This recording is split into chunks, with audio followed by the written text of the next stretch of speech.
It's my pleasure to welcome to New Ulm Congressman Walz.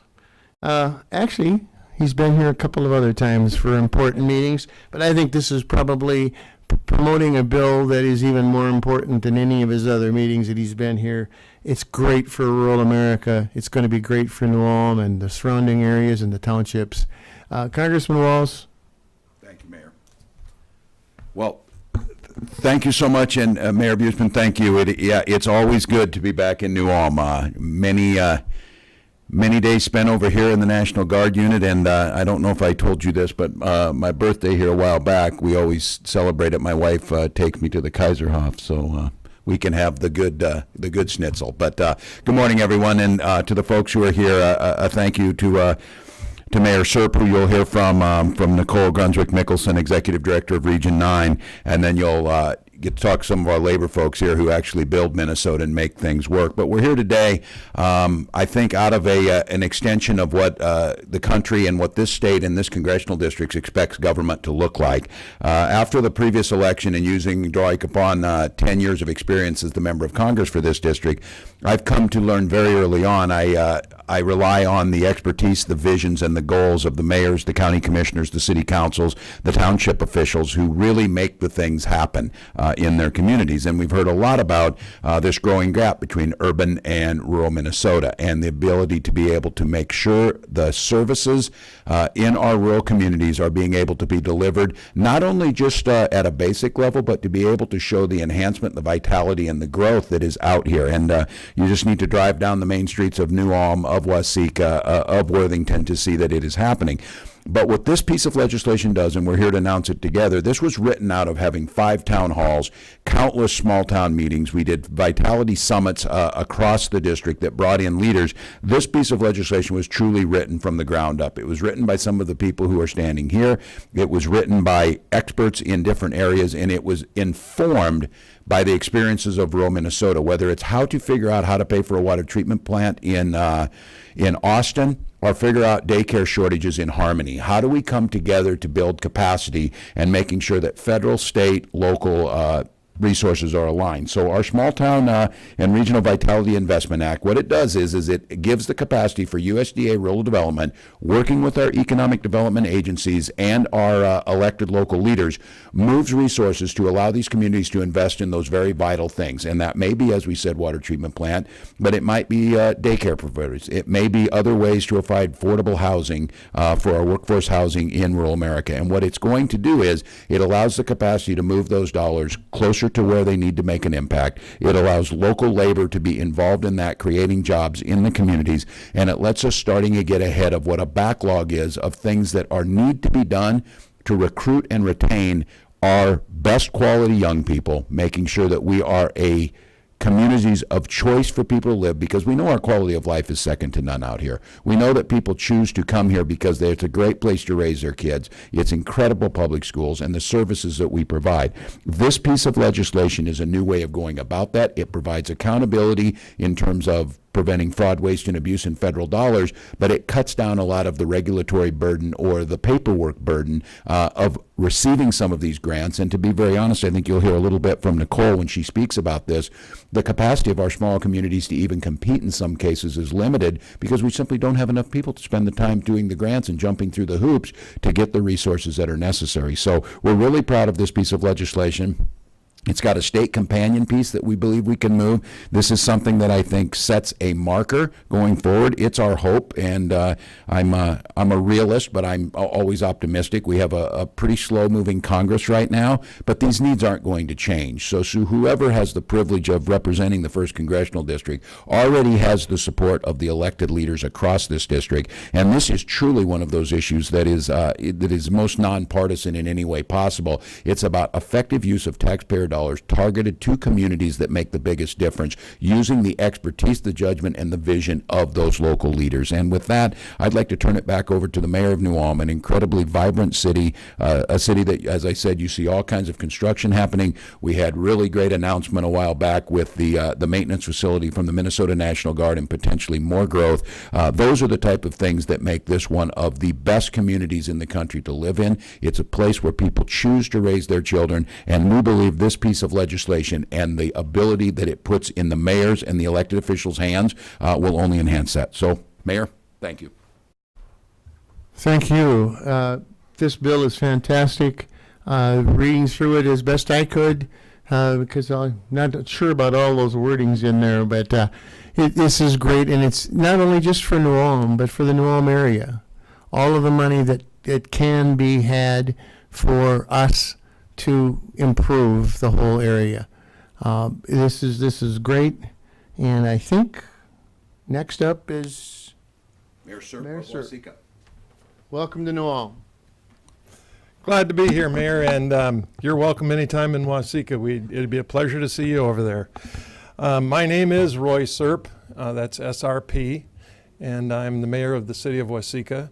The reason I'm here today is, I believe, because I've been in government for 25 years, local government for 25 years, and this is about local government and making local government, helping make local government better, more functional, more efficient.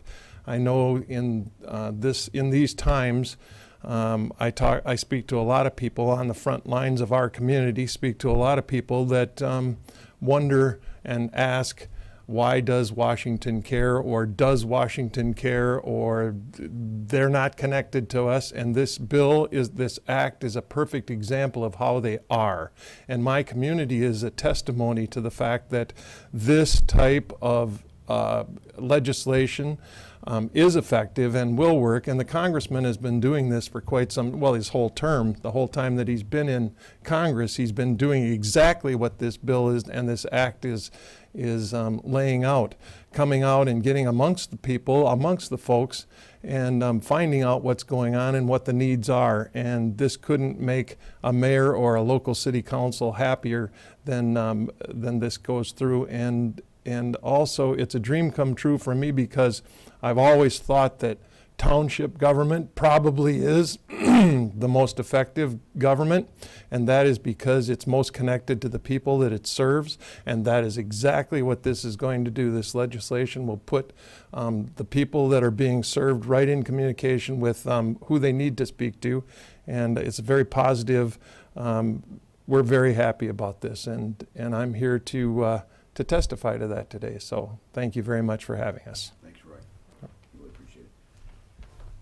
We're going to have Nicole Grunswick-Mickelson speak in just a minute, Executive Director for Region 9. But I think in watching this, we were just discussing how proactively being able to set this up, this bill, and what it's able to do would make it function much like we saw in a crisis situation, the collaboration that happened over in Medelia after the fire.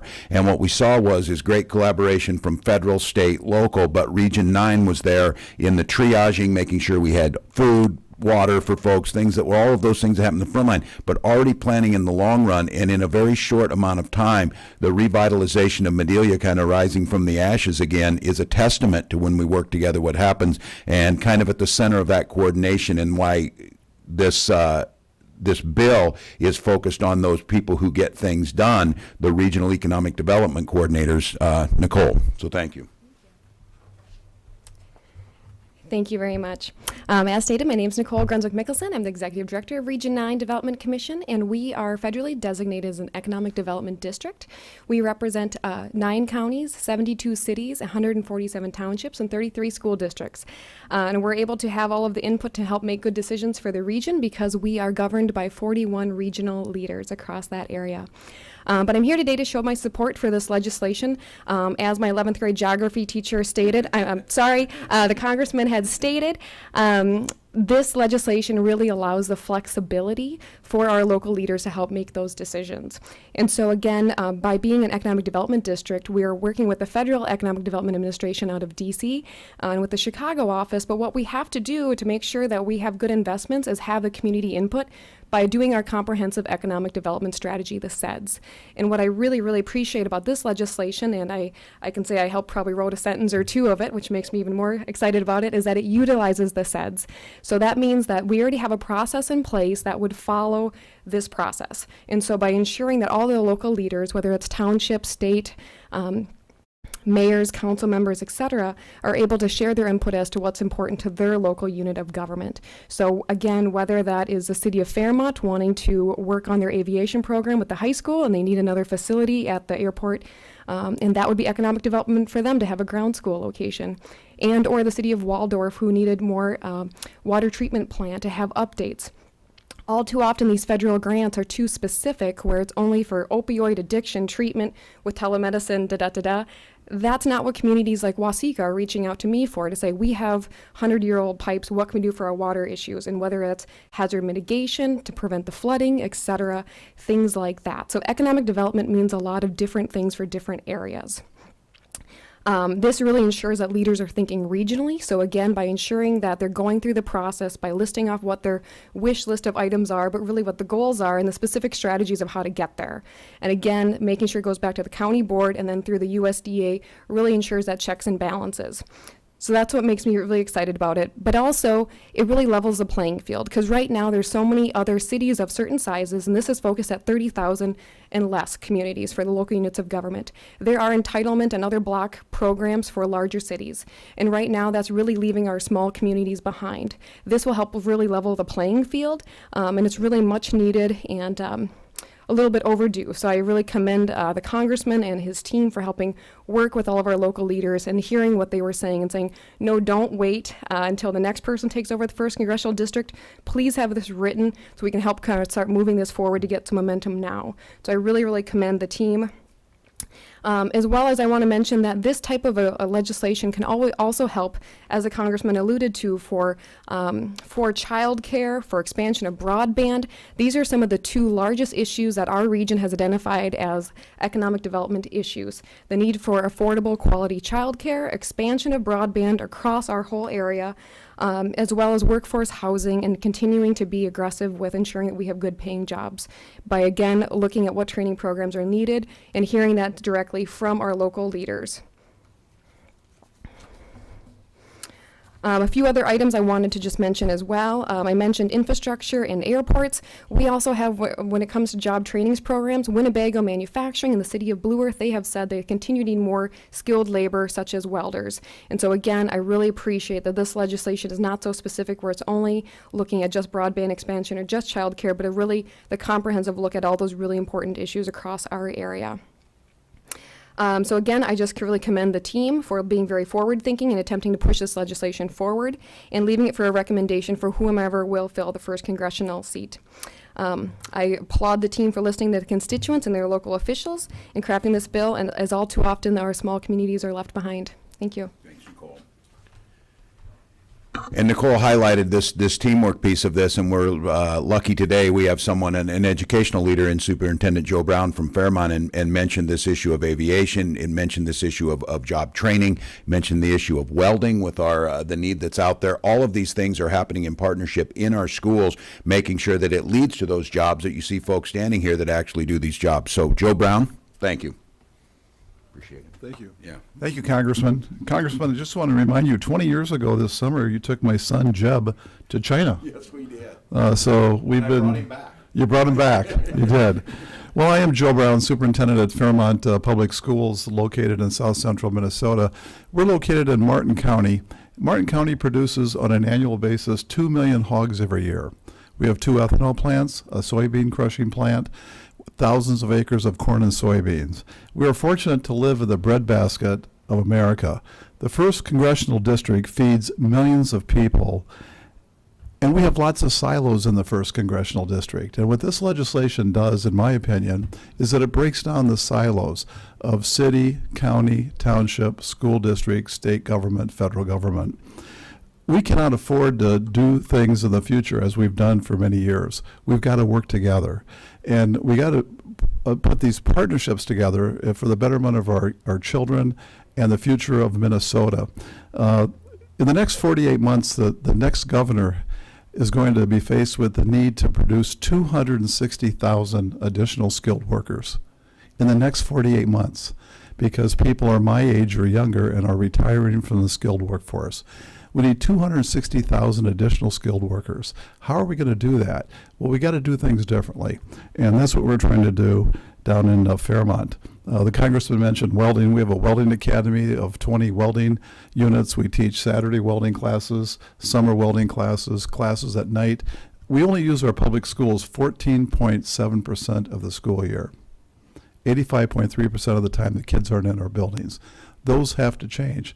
Those days have to change. And this legislation will encourage the collaboration of all types of government, and to get the mix of 85% federal, 10% state, 5% local is really a good mix. That's what built the interstate highway system, and now we need to rebuild our infrastructure. My hometown congressman is Clinton, Iowa. I was visiting there the other day, and I looked at Lock and Dam 13. The entire lock and dam system of the Mississippi River was built over 80 years ago. It needs to be replaced. Nobody's talking about it. What's going to happen if the Mississippi River shuts down? And that could happen any day. And that's the type of infrastructure we need to be looking at, not only for our state, but for our nation. And so, Congressman, once again, thank you for this legislation. I'm convinced this legislation will eventually pass, and we're so proud of you. Thank you. Well, thank you to the leaders that are here. To the local media, thank you for covering this. I think Joe is right that we're optimistic. This piece will be introduced. It'll be bipartisan. I believe when you hear it, it's very, very difficult to ignore a piece of legislation when your local elected leaders and folks who make these things happen understand the importance of it. And as Nicole said, literally wrote the legislation. The mayor's right. We do have to have the lawyers do some of the cleaning it up. That's why we hire them. Bill Randolph, thank you for that, to get that right. But we're sure glad to take any questions on this, but excited about this. The potential is great. Joe is right. The challenges that are out there to feed, fuel, power the world, there are challenges, but the opportunities make the 1st Congressional District of Minnesota as well positioned as any place on the planet to take advantage of that if our government is smart about how we deliver resources. So, which core issues will this be really focusing on? that's up to the local elected officials, and that's the beauty of this, that I think there's this assumption that everybody talks about. The question is what are the core issues that this piece of legislation will focus on? It's those things you heard Nicole and each person mention on. And I think the beauty of this is, as Nicole was pointing out, there's grants out there, but they're so narrow and they're so focused. We see this, that there are communities that are going to have to use some aid to make sure we have child care. There are going to be some, and I think on this essential services, that are going to have to use this to do water treatment plants, work on our pipe. There's going to be some communities, though, and I think we need to recognize this, amenities that attract families to these communities might be hiking trails or water parks. Those are smart investments, and I know Mayor Serp can attest to this. Mankato did not have one. Waseca put one in, and when my young son was at that age where water parks were all we were spending all summer over in Waseca. It's just smart. It's how those things that work. So it gives more flexibility. It opens it up the parameters, just like USDA does now. It may be something like we did down in Trimont, where we were losing a grocery store, and we used it to help finance and make that grocery store stay in town that served the community. Many suburbs up in the Twin Cities have fewer than 30,000 people. Will they be eligible for receiving this? Yeah, the question is about the 30,000 people, and there's suburbs up and around the cities. All 87 counties have townships or local entities that qualify this, including Hennepin County, that will have the capacity to be there. And as Nicole pointed out, there are economic development tools that step up that ladder when you get into metropolitan statistical areas, you start getting into the cities. The one thing that we've noticed, and we've set out here, and I think it exacerbates this urban-rural split, is it's much more difficult for communities under 30,000, that it's not targeted in a way that makes as much sense. So yes, they will have every capacity to be there. There's other programs, and of course, I think layered on with state, local government aid, county assistance aid, those types of things make that make it function much more. Because like Joe said too, we're feeding the world out here. We're producing. There's manufacturing happening right in this community where we said we need to make sure that the amenities that make that possible are here. Great. Well, I'd like to send a thank you to all the folks who are here. A special thank you to our folks in labor, creating good quality jobs that create middle class lifestyles and noble professions that build that. And I want to give a little segue to Joe Brown for understanding that our public schools have a responsibility to make sure we're a pipeline to those noble professions in a way that makes sense. We start moving those welders out of Fairmont into the trades, right into making tractors in southern Minnesota. So thank you all, and look forward to getting this done. Thanks, everybody. Appreciate it, Mayor. Well done. Thank you. Congressman. Thank you. Yeah, that water